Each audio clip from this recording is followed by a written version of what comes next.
so much about my family's lucking out with the great prizes and more about education today, actually. And so I want to start with an imaginary scene. Imagine this.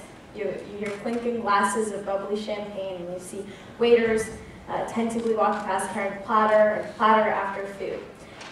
Now you might think, okay, is this the EG? No, actually, the diners are CEOs of highly influential companies, and they're taking public servants out to dinner. They throw galas with unlimited drinks, according to some primary sources, margarita glasses as large as buckets, and they throw raffles to give away exclusive association memberships, iPods, Kindles, even laptops. They fly in high-profile speakers for these public servants' professional development retreats. So if you ask yourself where this is, I can forgive you for thinking that this is something taking place in the jaded halls of Washington, D.C., but this isn't a corporate special interest group softly lobbying your Congress members, your senators, and representatives. This is actually a scene that plays out sometime every year at education conferences around the United States, at conference after conference aimed at school district superintendents, technology specialists, principals, and even teachers. And it's not restricted to conferences either, because a lot of companies will come to school districts and woo the potential clients in their own backyards, often with the added treat of free professional development or teacher training and the use of their technology or textbook. So you might wonder how I know all this, where I get these scenarios from. Well, I'm a frequent attendee of these education conferences myself. No, I can assure you I've never been offered a margarita. As a student, I don't have a lot of purchasing power. And I typically keynote at these events, but I've also occasionally promoted products. My excuse for this is that I have to subsidize my investigative reporting. Through my attendance at these conferences, as well as my experience dealing with school districts, I've learned just how many special interests, you might say, corporations, unions, even government, are at work to grab slices of the education pie. But as a student, I have to ask, who's ultimately going to eat it? We need to make this education pie as tasty for our students as it seems to be to everyone else. So there's a cartoon in my social studies textbook, and it's a pretty fun one. It depicts all these European imperialist nations trying to split up China. And so you see Queen Victoria, Kaiser Wilhelm, Tsar Nicholas over there. I think that represents France, and the Japanese dude. And then there's this really stereotypical Chinese guy in the background, long fingernails and everything, throwing up his hands in alarm. So if I could take the liberty of updating this cartoon, and please forgive me, I was using Microsoft Paint, not Photoshop, and I definitely did not do this as well as the all pop art people. I should have contacted them. So while I'm not trying to equate the wheeling and dealing of the seedy educational underworld with European imperialism, I will explain exactly what facet of these, exactly what facet of the pie these faces represent. They're not necessarily villains, just special interests. And what ends up happening is that my fellow students and I, looking unfortunately very happy there, we end up being left out. So let's start with Tsar Nicholas over there on the right. So the face is that of Harold McGraw III, his name, CEO of the McGraw-Hill Publishing Company. So the only reason I'm bringing him up is because of a recent article that I saw in the Huffington Post's education section. And it was written by this teacher named Randy Turner, who is a blogger and a teacher. And he wrote this insightful article, which I'll partially quote. I should put it up on a slide, but I was procrastinating. Yeah, seriously, last night. The ACUITY, Acuity, is just a tool to help determine what we need to do to excel on the annual Missouri Assessment Program tests, MAP. We interrupt regular classes 7 times a year to give these practice standardized tests, which are created by the textbook and testing company McGraw-Hill, the same outfit that publishes the MAP. In addition to the 7 tests, we take practice tests to make sure we do well on the practice tests, and we use Acuity information to determine which students should go into a guided study program, which also uses Acuity preparation materials. To make sure our schools do well on the practice tests, for the standardized tests, we aligned our curriculum to go with Acuity. So now we teach toward the practice tests, for the practice tests, for the standardized tests. Yeah, that's actually, I was not just repeating myself a lot, that was actually what the guy said. So I want to ask you, how many of you, before you have a high-stakes board meeting, let's say, have a practice to practice for the actual meeting? It would be hard to find a real-world situation where these skills of practicing for the practice for the actual thing would come in handy. And yet these are the kinds of skills that kids learn every day while in school. Now, you might ask, well, why the heck is this going on? Is it hard to see why McGraw-Hill, making tons of money off of all their test prep materials, would like such a curriculum and push it? How is this so different from politics, where we complain about our members of Congress trying to get things that the military doesn't necessarily need? They're trying to push through orders for it because they have constituents accompanying in that area, or just for political popularity. I don't know if representatives from McGraw-Hill took school district or state officials out for dinner, but we do know that McGraw-Hill has a very cozy relationship with the Missouri curriculum that is, I'm thinking, driven by profit. The blog post went on to say, such is the state of modern education, and the success of this portion of it can be laid at the doorstep of Harold McGraw III, Chairman, President, CEO. So his total pay package totaled $9,591,916. And the teacher went on to say in the blog, while the teachers at my school, most of whom make in the neighborhood of $35,000 a year, are taking a sizable hit from high gas prices, McGraw does not have to worry about such problems. So if you compare $9 million to $35,000, it's kind of obvious why this writer might be a little angry. And these are the types of salaries that we complain about when we see them going there. I don't know, hedge fund managers, about government bailouts or something. And rarely do we think of textbook publishers. My dad just wanted to know the answer to one question, which I was able to answer. How much are the McGraw-Hill textbook writers getting in royalties? And how does that compare to their CEO's earnings?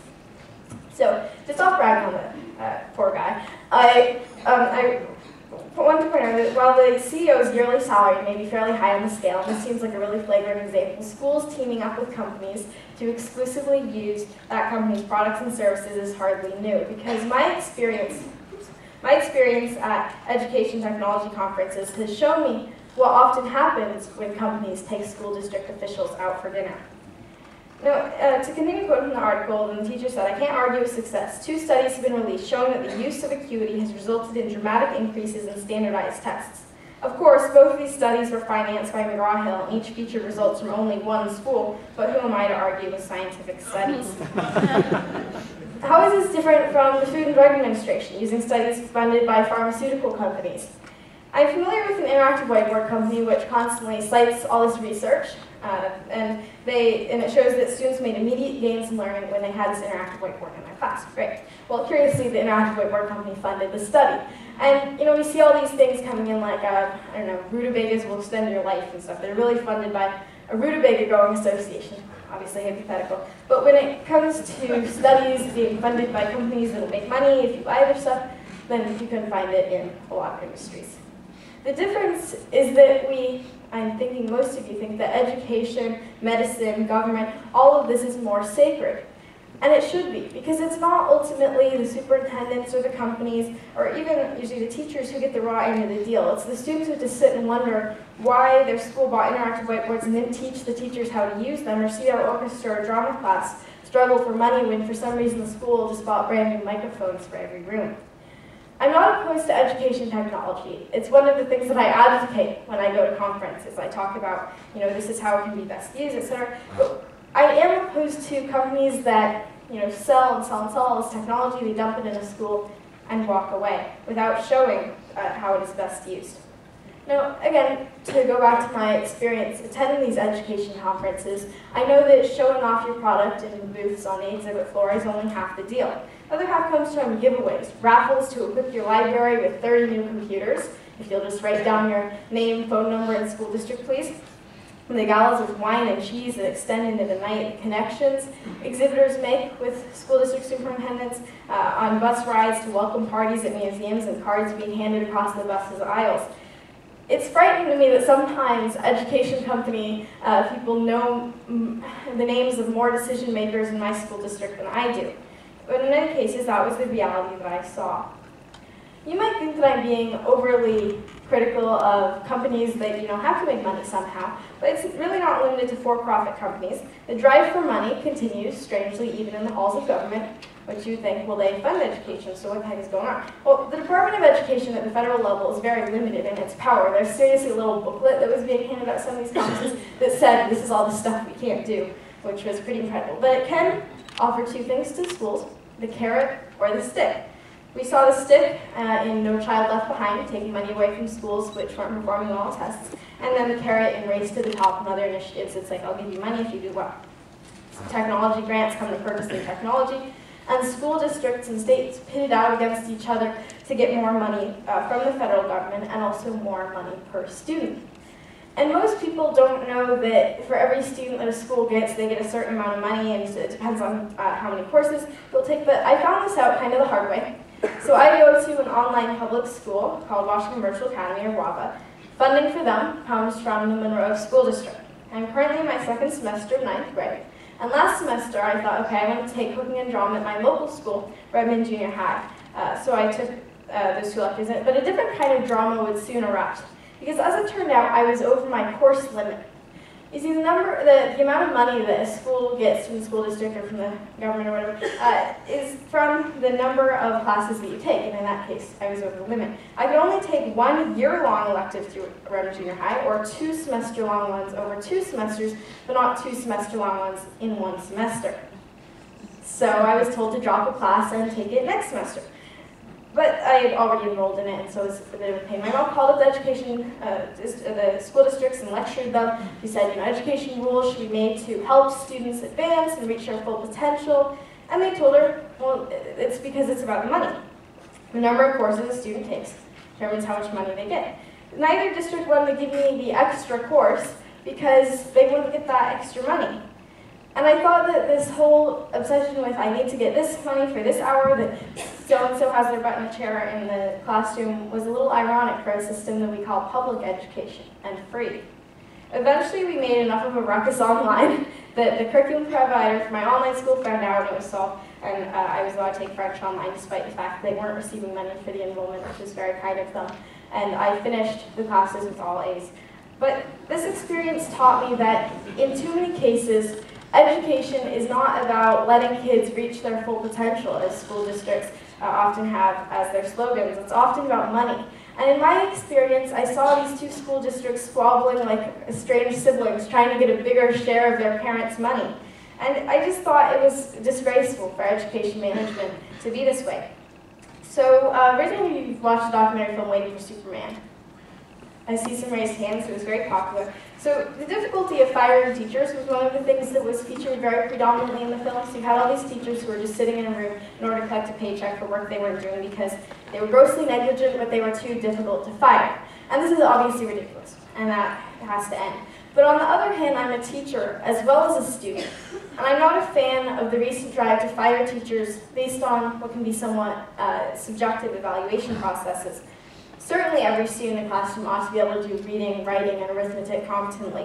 But test scores are not the best way to evaluate good or bad teaching, or even good or bad learning, or real learning. Tests can be badly written, their standards vary from state to state, hugely, and by making test scores the cornerstone of teacher evaluation, we run the risk of further narrowing our curriculum.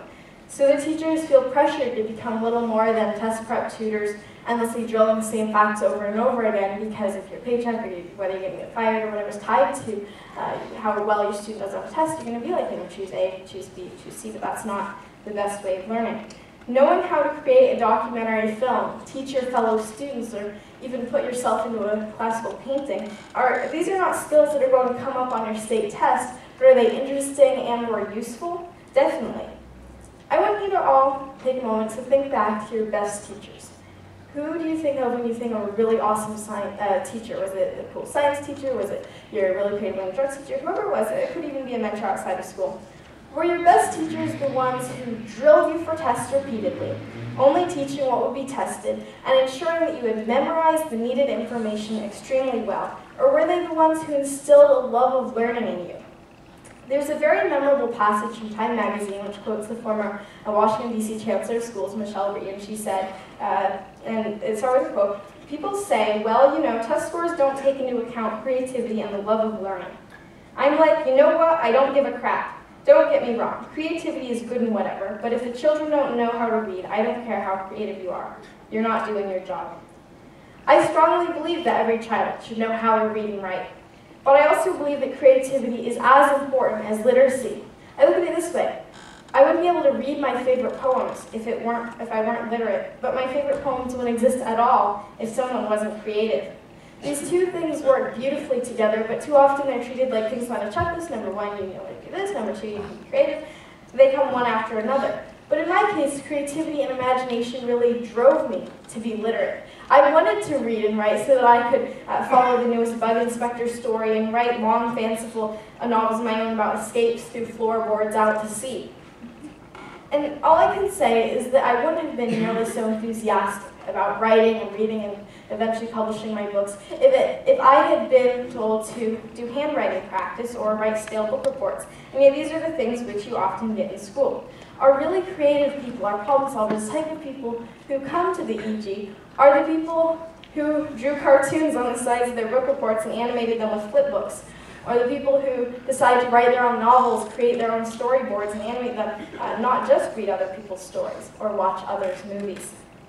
Another thing which Rees' quote overlooks is the fact that by denying the sector of students who are illiterate the chance to be creative, you're denying them maybe their less motivation to be literate. Why do I want to know how to read and write if it only means that I have to answer a bunch of dumb worksheet questions anyway? I want to be able to write songs and posters and speeches, not learn how to fill in bubbles on a state exam. Simply because I'm poor and I don't read at grade level doesn't mean I don't appreciate the chance to be creative. I might use that as my impetus to improve. If I were a student in a poor urban neighborhood with a relatively bad school, I would ask, why should the rich suburban kids, who had every benefit from the start of life, their parents taught them how to read and write, brought them on museum trips, why should they be able to study modernist poetry and have mock trials for historical figures while we have expectations preset for us, getting placed in vocational courses and test-driven prep classes, instead of being allowed to utilize the skills which may eventually launch us to higher levels in society? Utilizing your creativity in school shouldn't be treated as a privilege only allotted to a certain class of students. Yet this problem of certain levels of education becoming increasingly elite isn't just restricted to kids in poorer socioeconomic areas. In general, we see a lot of curriculum narrowing across the board. This drive to get back down to the 3 R's, reading, writing, arithmetic. And this leads to the shortening or squeezing out entirely of many of the so-called non-essential classes, like creative writing, drama, painting, music. And in combination with our lack of exercise, this situation leads to, as EG attendee and composer Philip Shepard brilliantly put it, I'm sorry I didn't tell you I was going to quote you on this, but a generation of fat, unmusical children. I was seeing this image in my mind, I think, uh-oh, I don't play an instrument and I need to exercise more, otherwise I'm going to turn into words. But many of you are probably here today because you had teachers, mentors, family members who told you it's okay to be creative. You don't always have to just follow the rules and draw within the box and do all this stuff. You can make flip books and that's awesome. And you were allowed to see through whatever creative endeavors you took on that learning is about more than problems, dates, and facts. Learning is lifelong at the center of everything we do, whether it's cartooning or composing, creative writing, or construction. And that's why we all need to care about education. I don't care whether you have kids or not. The students going into school tomorrow, the students going into school today will be possibly tomorrow's EG attendees. If you want high-quality attendees at the EG 20 years from now, 30 years from now, by which time I'm assuming that you want to give me that call, I know it's challenging, but if you want high-quality EG attendees, you have a vested interest in improving education today, because today's students are tomorrow's writers, producers, reporters, mathematicians, doctors, lawyers, architects, leaders, or convicts. You can't take an insular approach, because what happens in school may stay in school for a couple of years, but then it comes out sooner or later. So, obviously, for good reason, there's been all this talk about education change and reform, but in general, it's been adults doing the talking.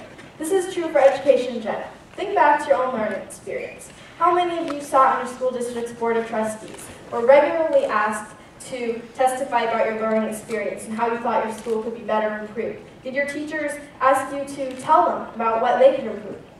Were you regularly allowed to lead change?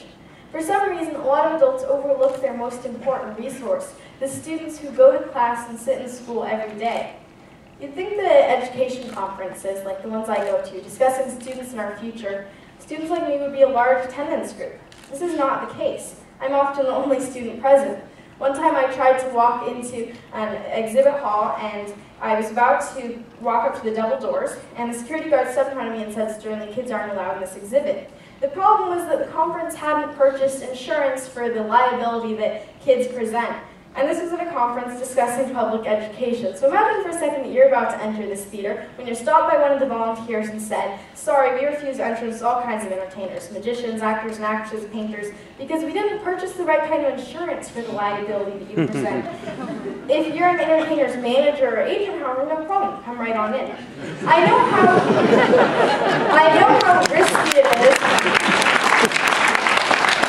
I know how risky it is having entertainers at the EG. I mean, I know that the atmosphere in this room, there's like people who are going to kill each other right now. But this is when it comes down to it, a conference about entertainment, about ideas and stories and information pertaining to youth. And likewise, an education conference is a place where a lot of information will be shared and decisions made about education, which directly affects us, the students, and yet we're not there. As it seems with most things, Canada is ahead of us on the student voice issue.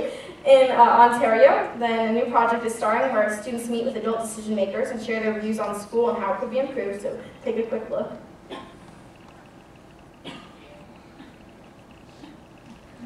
Something is going on.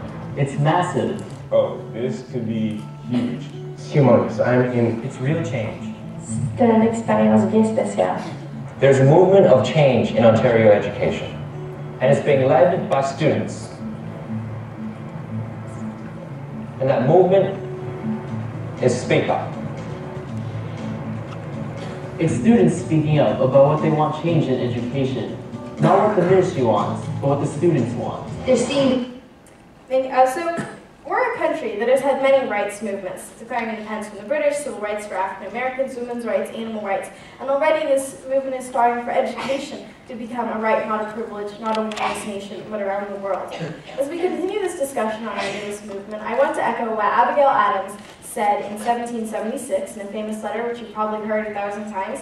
She wrote to John Adams, referencing the newly independent United States, "I long to hear that you have declared an independence. And by the way, in the new code of laws, which I suppose it will be necessary for you to make, I desire you would remember the ladies and be more generous and favorable to them than your ancestors. Do not put such unlimited power into the hands of husbands. Remember, all men would be tyrants if they could. If particular care and attention is not paid to the ladies, we are determined to foment a rebellion and will not hold ourselves bound by any laws if we have no voice or representation." I'm going to leave it up to you to insert students there. We've already started the education movement. Now our task is to give students an equal share of this pie. Right now, our education system is like a movie with too many stars. Companies, unions, and governments are all trying to be main characters, when they should really be supporting roles. These organizations can be incredible partners in education reform. But in the drive to change our schools, I hope that you won't just put complete and unlimited power in the hands of adults. Give us voice and representation, and always remember the students. Thank you.